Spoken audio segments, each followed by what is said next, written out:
Hey, what's up? Today is Tuesday, the 4th of March 2025. I have completed my 38th flight, 1 out of 3 flights in my push for Checkride. Today was my first mock Checkride with my instructor. On Thursday, I'm going to be having my second mock Checkride with the chief instructor, and God willing, if I continue doing what I'm doing, then I'll be having the final Checkride with the examiner. So getting ready for today wasn't as hard as it normally would have been, because I was actually supposed to take this mock Checkride yesterday, but we were ultimately delayed, unfortunately, due to weather. And just like how I've mentioned, I believe it was during my solo progress check, having to delay the inevitable is always one of the worst things that can happen, because you go through a lot trying to mentally prep yourself in getting ready to do the inevitable, only for it to be delayed and you have to almost rewire your brain once again come the next day. However, today it wasn't that bad, because yesterday, after I got the cancellation of my flight, I ended up doing a ground session with the chief instructor, and we were basically going through what to expect on a check ride, which I've done before, but to hear it from the chief instructor relaxed me. It really relaxed me. It brought the whole ordeal down to something more palatable, and it gave me really high spirits going into the rest of the endeavors. In fact, I was kind of ready to just do both mock check rides yesterday after getting so relaxed by that ground session. However, everything happens for a reason, and I just was not meant to fly yesterday.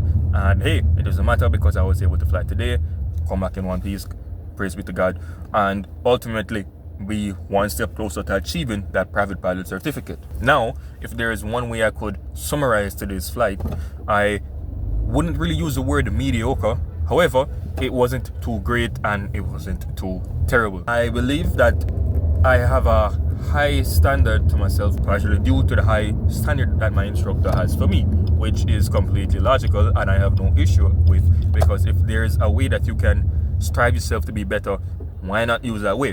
Why be closer to the margin, and if you fail, you go below the margin? Whereas if you were trained to be above the margin, then you're nowhere close to failing, regardless of if you had make a little mistake or two, which is essentially how this flight went down. Now, I must admit that I did a lot better than I think I did today in terms of just pure performance, and that's partially due to how serious my instructor was taking this mock check ride. Again, I have no issue with, because if I was able to get the score I got today and it was marked strictly, who knows what I would have gotten in an actual check ride. Now, even though it was a stricter grading, there were still key features that I would have just naturally taken as room for improvement regardless.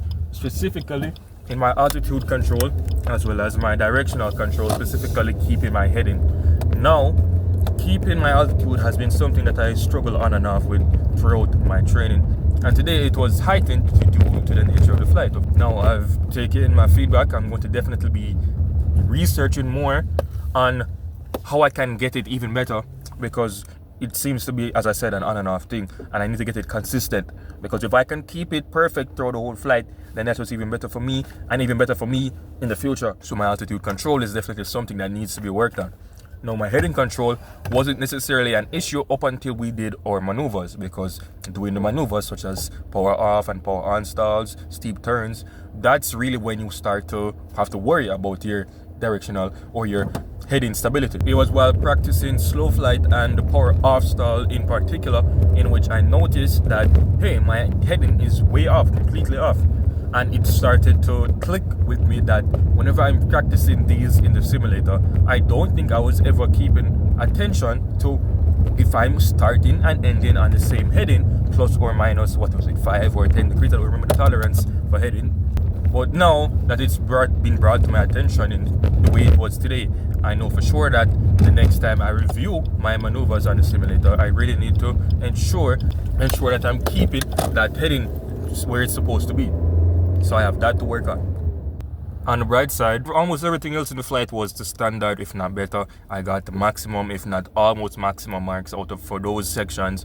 So I just really need to keep doing the same thing I've been doing and improve on the few areas which I need to improve on. I'll talk more about the check ride itself and the detail, if not in its own dedicated video, then more than likely after my mock check ride with the chief instructor, which as I said will be Thursday, or after the day of the actual check ride, where God willing I'm going to be a certified private pilot. But time will tell. All I can say for now is thank you so much for watching this video. If you enjoyed the video, remember to leave a like. If you want to see more content like this along with full flight videos, then subscribe to the channel. I talk about becoming a pilot in Jamaica, becoming a pilot in general, and you can just follow along my journey as a young man in this world. Other than that, my name has been Robert Watson. Thank you again for watching this video. Remember to always be improving, and I'll see you again very soon. God bless. Yeah,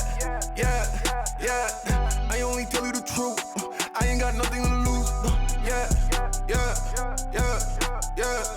Yeah, I gave my life to God and I'm still ballin'. Ain't nobody that can tell me I ain't all in. Late at night I hear the devil steady calling me. That's when I pray to the Father that He give me strength to fight these monsters.